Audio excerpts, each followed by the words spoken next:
Welcome to Matters Financial and Geopolitical from a Frontier. Trust you had a great weekend. Get to that momentarily.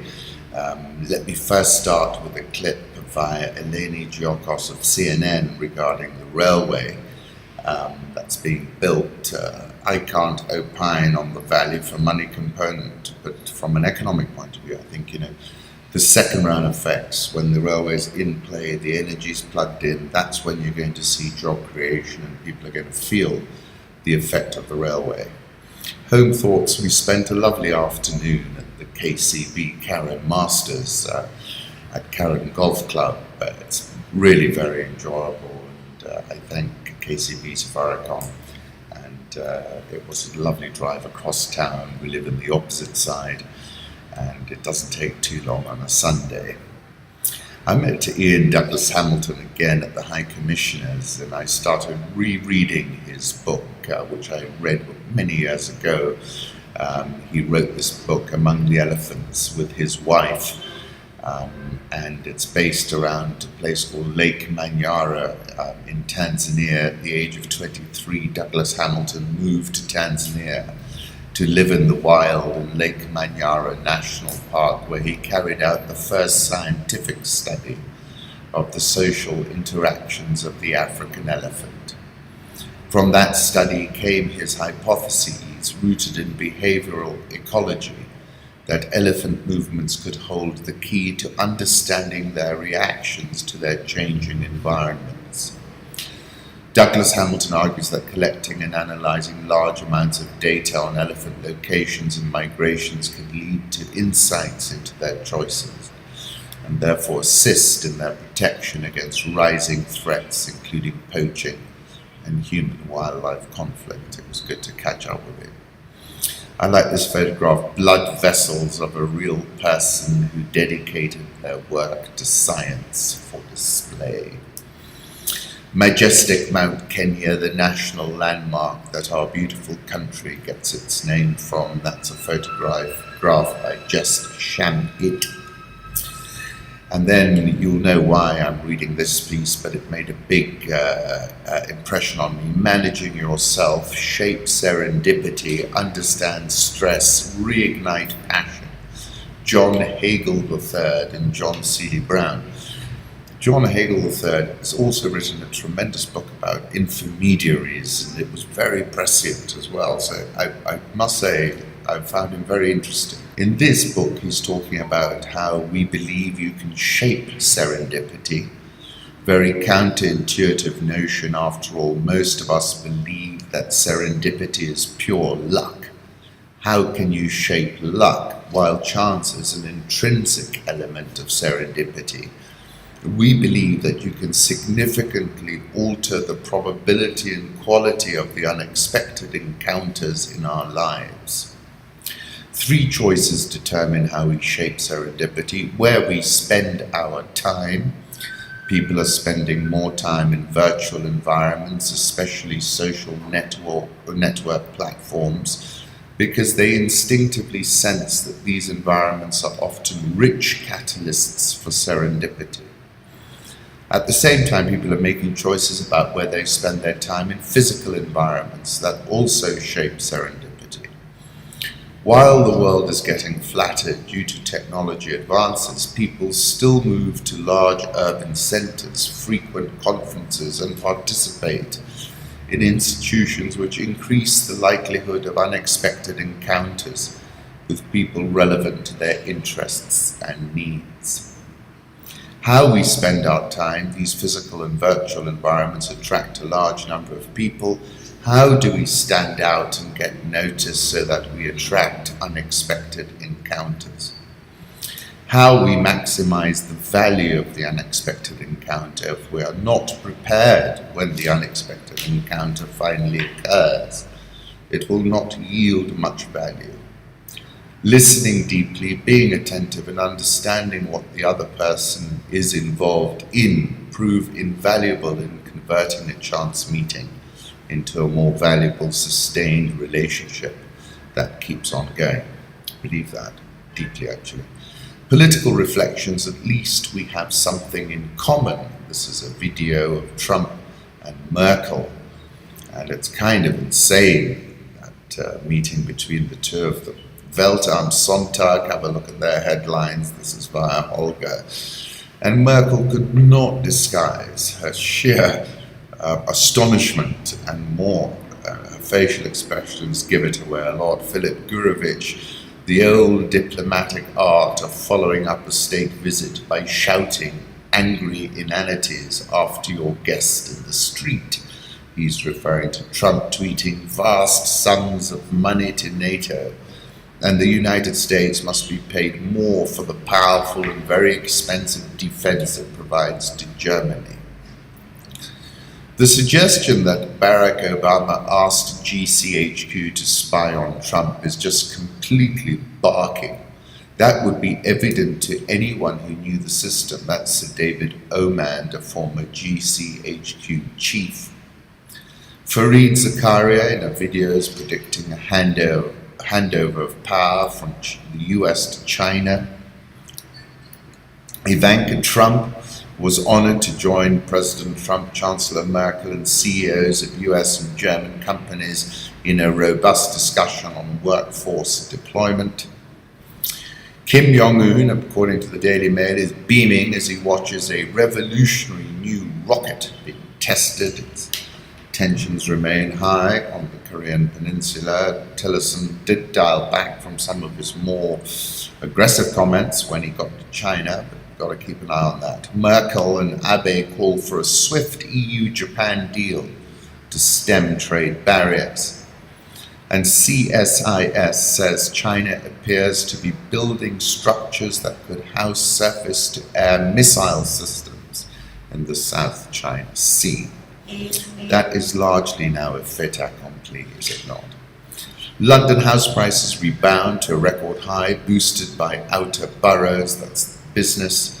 That's interesting. Deutsche Bank to issue 687.5 million new shares at 11.65 euros each. Apparently it's fully underwritten. Qatar's royal family and China's HNA Group company, two of Deutsche Bank's biggest investors, plan to buy shares in the rights offer, increasing their stakes. Let's move on to the currency markets. Euro dollar 107.60, dollar index 100.18, Japanese yen 112.65, Swiss franc 0.9964, the pound, which has been on a good run of late, 123.90. The Australian dollar 77.23, India rupee 65.405, that's done well as well. South Korean won, that's even done better, 11.2265. The rial, where there's a meat scandal, 309.10. The Egyptian pound 18.05, and the rand is at 19-month highs, 12.6797. Take a look at this chart from Aurelia. She's bullish about the pound. And I'm of the view as well that all the news is in there. But until I see a definite move in euro sterling, I'm not ready to sort of call it. Dollar index 100.16. First serious line of defense is at 99.50. Euro versus the dollar, I think it can go as high as 109.90. We're now at 107.61, and I think that's on an improving view of the European political situation. There's been a surge of support for the EU post Donald Trump. Italy has the world's healthiest people. High-heeled boots surrounded by 5 C's is ranked the healthiest country on earth in the Bloomberg Global Health Index of 163 countries. A baby born in Italy can expect to live to be an octogenarian.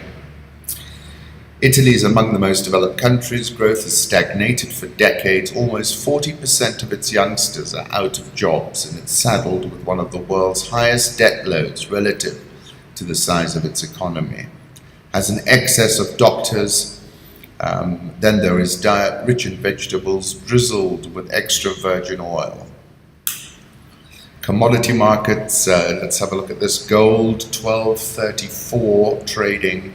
Had a good rebound, it had gotten below 1200, and this post-Fed move, it's gotten higher, but we can look to resell it again. WTI crude oil slipped 0.8%, dropped 10% so far in March, heading for the steepest one-month slide since July. However, it might have been marginally up on the week. Steel's fall and rise. Take a look at this Bloomberg commodity chart. It's really an incredible rebound. Zinc prices jumped 7% on the day in October 2015, when the Switzerland-based company Glencore said it was shutting down production amounting to 4% of the production of zinc. The metal has climbed 70% since demand outpaces supply, and that tells you how in some markets you can be the tipping point, as it were, like the shale boys are in the oil market. Emerging markets, Kuwait's experience this week is a guide. The expected bond issues will be well received by investors. Kuwait, one of the world's largest oil exporters, received about $29 billion of orders for a two-tranche, $8 billion bond sale. I like this photograph from the Prensa Presidencial in Venezuela. Es tiempo de reideologizar la política.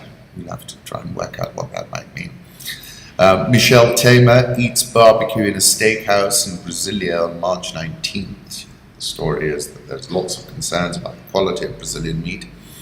Sub-Saharan Africa and many African states' case for a structural adjustment of the polity is overwhelming. I've been saying this for a while. Government is just too expensive and it needs to be cut back. President Museveni to the criminals, we shall get you, we shall capture or kill you. But if you don't want to die, surrender. We shall defeat this cowardly act. Rescue workers were so overwhelmed that they put the dead in coolers normally used for fish. Boat attacked on Friday had launched illegally into the Red Sea from Yemen's west coast, heading towards Sudan, from where its Somali passengers hoped to make their way to Egypt, Libya, and eventually Europe, said Mr. Fadal, the Yemeni port official. But during the night it came under fire. Some survivors said a battleship struck it first, then a helicopter. I took cover in the belly of the ship, said Ibrahim Ali Zayad, a Somali who survived the attack. People were falling left and right. Everyone kept screaming, "We are Somali, we are Somali." But the shooting continued for what felt like half an hour. The helicopter was right over us and it had these huge lights on, he said. They just kept shooting. Horn of Africa neighbors make trade deal as economic ties deepen. That was the Saudis, that shot some Somali refugees. Horn of Africa neighbors make trade deal as economic ties deepen. Ethiopia and Djibouti have integrated ourselves through railways, power, telecommunications, and fiber optics. This is Prime Minister Haile Mariam. After talks with the Djiboutian President Ismail Omar Guelleh. Djibouti is the main port for our transactions and trade. We are also a source of income for Djibouti. We can either die or survive together. South African oil share up 3.75% this year. Bloomberg has an interesting article showing a bunch of charts on the rand and talking about why the bears are running for cover and how median forecasts have been steadily dropping. We're now at 1267. And its volatility against the dollar has dropped to the lowest level since December 2015. President Zuma's very quiet, very, very quiet. At any moment he could pop up and send that rand into a tailspin. I'll put up a 6-month chart. I would be inclined to test it with a small short now. Egyptian pound 18.05, Nigerian all share is down 4.55% this year. Ghana's president defends appointing elephant-sized government of 110 ministers. Hit back at his opponent, saying it's a necessary investment and that it's not going to be a holiday for ministers. I tweeted, sadly for President Akufo-Addo, there is no defense, none, zero, zip for such a number. Ghana Stock Exchange is up 11.28% this year. IFC Africa is proud to support Congo Call Center, the first independent call center in the DRC. Congratulations to them. Marc Deblois, able to view very interesting weekly Sufi dance in Omdurman yesterday, Khartoum, Sudan. I've read about that. Several people have written about it. Among mango sellers and shoeshine men, the stock market flourishes. On Abidjan's Avenue, Joseph Anoma, amid the bustle of shoeshine men, fruit sellers displaying mangoes and bananas, in the shade of a tree and mobile phone vendors hustling for custom, a stock exchange is showing new life.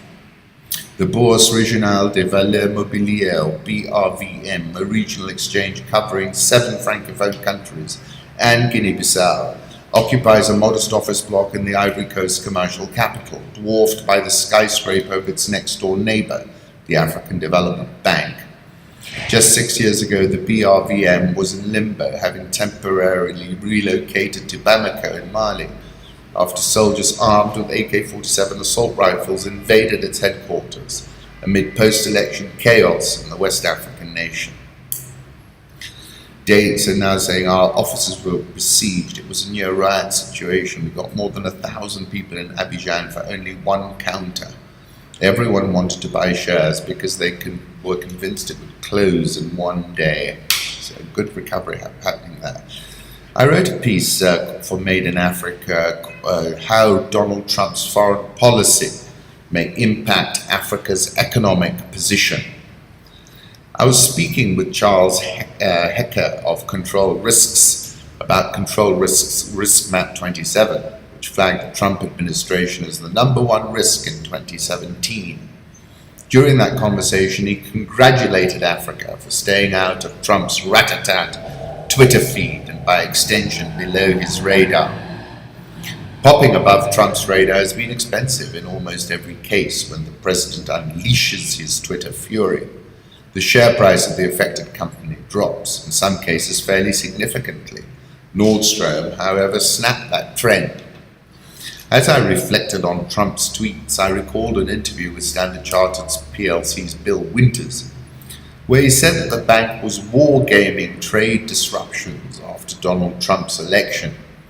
Clients in our markets are focusing on diversifying trading partners as much as possible to avoid a cliff edge effect if Trump's administration implements protectionist policies, Winters added. I thought to myself, I wonder if Africa is wargaming the effect of a Trump administration on the continent and modelling where the cliff edge effects might be. Africa has barely featured so far. The first African leader to receive a call from President Trump was Egyptian President Abdel Fattah al-Sisi on the 23rd of January 2017. Then on 13th February, Trump spoke with President Buhari and President Zuma. President Zuma will be glad of that call because he had in fact turned down a request to meet with the presidential candidate Trump in New York. Other than that, the New York Times did report on a series of questions from the Trump transition team to the State Department. On 13th January 2017, the tone was noteworthy, if not just plain skeptical. How does US business compete with other nations in Africa? Are we losing out to the Chinese? Most of AGOA imports are petroleum products with the benefits going to national oil companies. Why do we support that massive benefit to corrupt regimes? The questionnaire asks. With so much corruption in Africa, how much of our funding is stolen? Why should we spend these funds on Africa when we are suffering here in the US? We've been fighting Al-Shabaab for a decade. Why haven't we won? Poses one question. We've been hunting Coney for years. Is it worth the effort? The LRA has never attacked US interests. Why do we care? Is it worth the huge cash outlays? I hear that even the Ugandans are looking to stop searching for him since they no longer view him as a threat. So why do we? Is PEPFAR worth the massive investment when there are so many security concerns in Africa? Is PEPFAR becoming a massive international entitlement program? A strange attitude runs through this. J. Stephen Morrison, director of the Global Health Policy Center at the Center for Strategic and International Studies, said there's a sort of recurrent skepticism that Africa matters to US interests at all. It's entirely negative in orientation. The Trump administration is yet to appoint an Assistant Secretary of State for African Affairs, whose appointment is the substantive Africa appointment in any US administration. So, where are the risks? Firstly, remittances. Let me start with the executive order protecting the nation from foreign terrorist entry into the United States, dated 6 March 2017. Whilst only flagging 2 African countries, Somalia and Sudan, the executive order speaks to a much more coercive and restrictive immigration policy. It is estimated that a 30 million strong African diaspora remitted nearly $40 billion in 2010, equivalent to 2.6% of Africa's GDP. $40 billion figure is widely viewed to have a major understatement bias because the volume of money that is remitted informally. The number might be 3 times larger than the $40 billion figure. The World Bank estimates that 28% of the $40 billion, which is $11.2 billion, or if you prefer $120 billion, then it becomes an eye-popping $33.6 billion, originates from the US. Whichever way you care to cut it, it's a big and material number. A coercive Trump immigration policy is surely going to taper the absolute remittance figure out of the US into Africa. Africa therefore finds itself at the bleeding edge, not unlike Mexico. A big taper in US remittances bound for Africa is a clear and present danger. AGOA, another risk is around AGOA. It is worth noting that AGOA is solely a US law, and it could conceivably be changed by a simple act of the American Congress. Combined two-way trade between the US and AGOA-eligible sub-Saharan African countries has doubled between 2001 and 2014. Peak trade flows were recorded in 2008, valued at almost $100 billion. Global financial crisis subsequently resulted in a significant contraction in sub-Saharan Africa's exports to the US, although the period since then has initially seen a gradual recovery in trade flows before declining again after 2011. In 2014, two-way trade was worth $50 billion, and eligible AGOA countries' trade surplus with the US had declined to a mere $2 billion.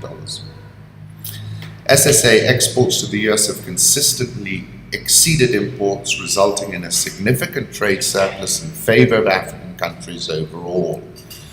However, this surplus has declined and is now very small.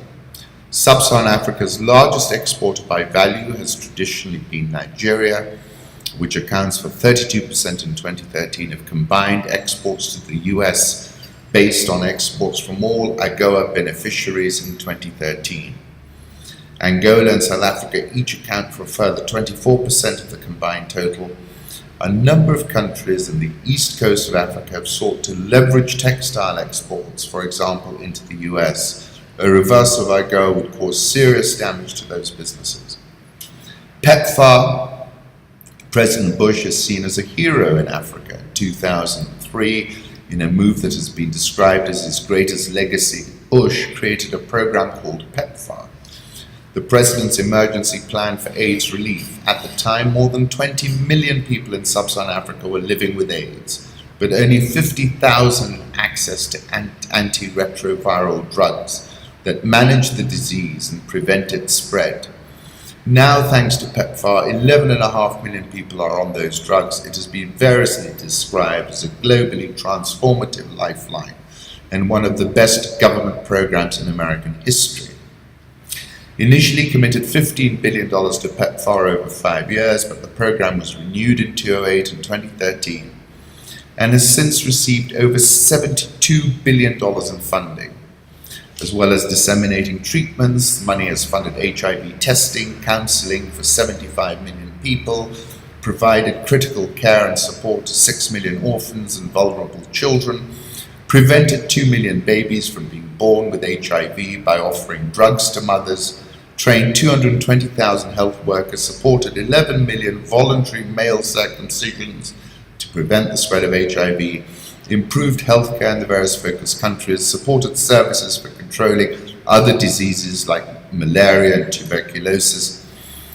One study showed that within 5 years, PEPFAR roughly halved the adult death rates in 9 targeted countries. At a time when mortality in other sub-Saharan African nations barely declined. During that period, African adults were 16% less likely to die if they lived in one of the PEPFAR targeted nations. It is estimated that the US has delivered $72 billion of funding over 13 years, which equates to $5.53 billion a year, any reduction in that spend will have immediate negative effects. US aid to Africa, it is estimated that US aid for all sub-Saharan Africa clocked approximately $8 billion. That's surely going to be cut. FDI, it was surely the second term of President Obama that the penny dropped in Washington about the trade and investment opportunity in Africa. The US corporate sector had preceded President Obama. FDI into Africa clocked $57.5 billion in 2015.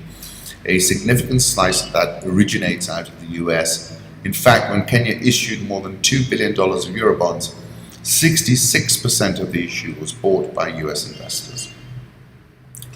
Finally, counterterrorism. The US seriously ratcheted its military role higher on the continent over the last 10 years. Nick Turse, who writes authoritatively in these matters, says in 2006 just 1% of commandos sent overseas were deployed in the US Africa Command Area of Operations. In 2016, 17.26% of all US Special Operations Forces, Navy SEALs and Green Berets among them, deployed abroad was sent to Africa, according to data supplied by the Intercept by US Special Operations Command. That total ranks second only to the Greater Middle East, where the US is waging war against enemies in Afghanistan, Iraq, Syria and Yemen. As recently as 2014, there were reportedly only about 700 US commandos deployed in Africa on any given day. Today, according to Bolduc, there are approximately 1,700 Special Operations Command and Special Operations Forces and enablers deployed at any given time. The team is active in 20 nations in support of 7 major named operations. Using data provided by Special Operations Command and open source information, the Intercept found that US special operators were actually deployed in at least 33 African countries, more than 60% of the 54 countries on the continent in 2016.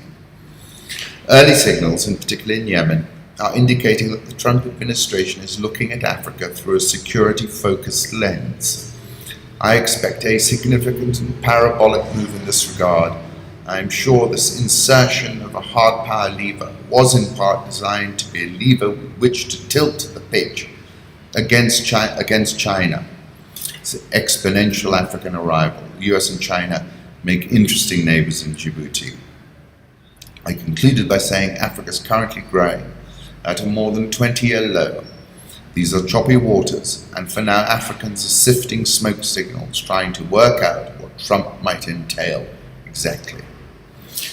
Some nice photographs out of African geographic Ngorongoro craters, the largest intact caldera in the world. I went there when I was a boy, looking forward to going back. The Selous Game Reserve, 54,000 square kilometers in size, is the largest protected wilderness reserve in Africa, with over 440 bird species. Boris Johnson, I'm very grateful to High Commissioner Nick Haling for inviting me to meet with Boris Johnson. Have a look at this little video I took of his comments. He's talking about how he came to Kenya when he was 12, and then years later, and he listened to President Kenyatta, and now he's going and having a meeting with his son. My piece over the weekend is policy-making agility is key for a thriving economy. I thank the British High Commissioner for the invitation to a reception where the guest of honour was the UK's Foreign Secretary, Boris Johnson.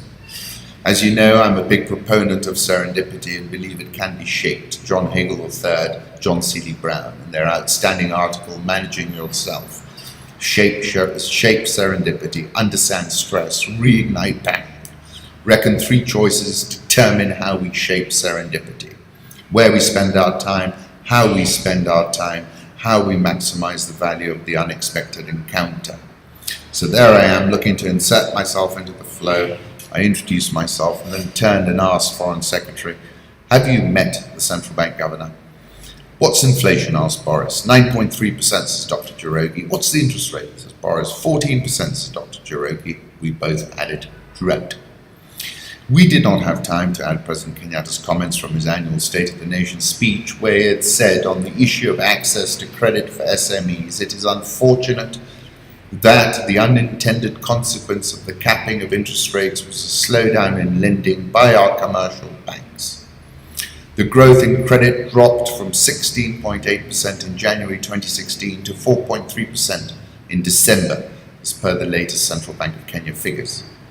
This is an issue that concerns us and is one that I will actively seek to resolve so that credit can start to flow again to the real drivers of our economy.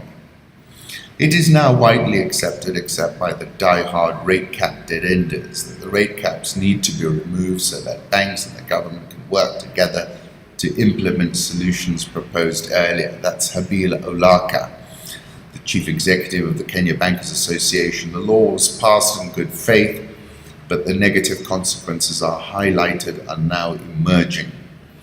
And here, people, is a key issue between countries that win and countries that lose. It's all about the speed that policy making adjusts. Like Lao Tzu has said, men are born soft and supple, dead they are stiff and hard. Plants are born tender and pliant, dead they are brittle and dry. Thus, whoever is stiff and inflexible is a disciple of death. Whoever is soft and yielding is a disciple of life. The hard and the stiff will be broken, the soft and the supple will prevail. I said this is not the time to be stiff and inflexible, this is the time to be soft and supple. Central Bank of Kenya lifted its moratorium on licensing of new commercial banks. Now it's the turn of policymakers to move with dispatch as well.